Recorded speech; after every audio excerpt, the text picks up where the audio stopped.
Mobility Monday, and I'm going to go over how to do Revolved Triangle. It is a yoga pose, but it's good for balancing out if you do a lot of regular triangle pose, because that can put some strain onto the SI joint. And if you don't follow it up with that counterbalance, it can cause some issues.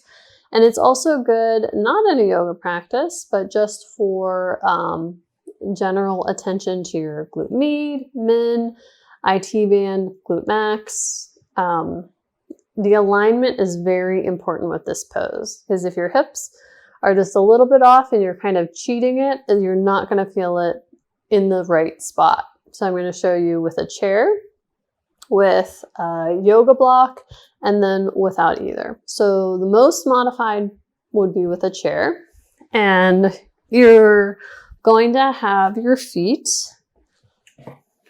about a leg distance apart, and your feet are facing the same direction, like they're on train tracks. You're going to take the hand at the front leg in the hip crease, and you're going to draw that hip back. You're going to lower your forearm to the chair, draw that hip back again, and then you're going to slowly peel your shoulders open. You should feel that through here. You can also extend the arm. So the more you plug that hip back, the more you feel it. But when we cheat is when we let that hip slide forward and kind of, or bend at the knee. You want a softness to the knee, but no, not really a bend. Now, if we're going to use another prop, we can use a yoga block, which you might have in your yoga classes. So same setup with the feet, like they're on train tracks. You can place the block on the inside of the foot, which is easier. You can have it at any level. There's 3 levels to a yoga block, so you can pick the level that you want. Same idea, hand to hip, draw that hip back, and then try extending up. So this isn't just a static stretch. You're trying to get into this opening, and you're using muscles to hold you into that position.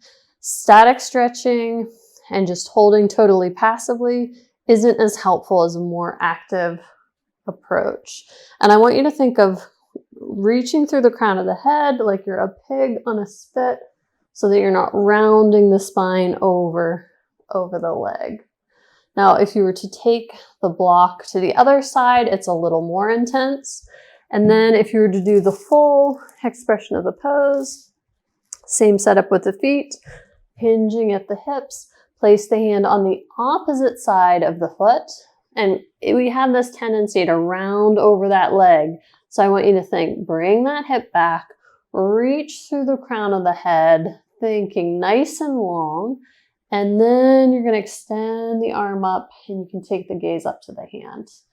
And that is Revolved Triangle. So let me know if you have any questions. Give that a try, and it's always good to follow up regular triangle with a little bit of Revolved Triangle to keep it balanced.